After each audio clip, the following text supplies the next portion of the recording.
Hello दोस्त, नमस्ते, प्रणाम। मैं हूँ आपकी संगीत दुनिया 1984। आज आप लोगों के लिए बहुत ही प्यारा सा एक गारी गीत लाया जा रहा है। जो गारी गीत क्यों गाया जा रहा है, क्योंकि किसी की फरमाइश है कि गाली सुनाया जाए, तो हम लोग फरमाइश के तहत इस गारी को सुना रही हूँ।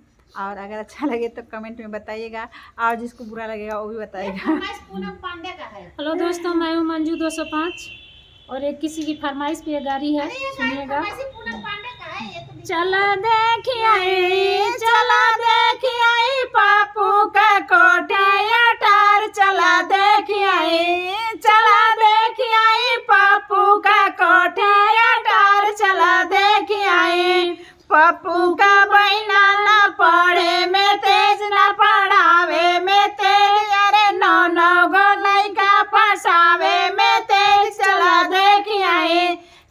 देखिए पप्पू का कोठिया टार, चला देखिए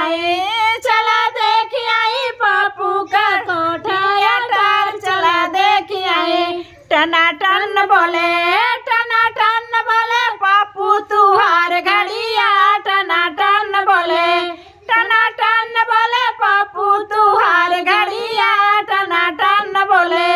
ओखरी फंस गई जमीनिया में, अरे समझ, अरे पप्पू फंस गए बहनिया में, अरे गाड़ी भागी हरन दे के, अरे पप्पू भागे बहिना ले के। चला भाग चली बहने शहर पटना, चला भाग चली बहनी शहर पटना, चला भाग चली।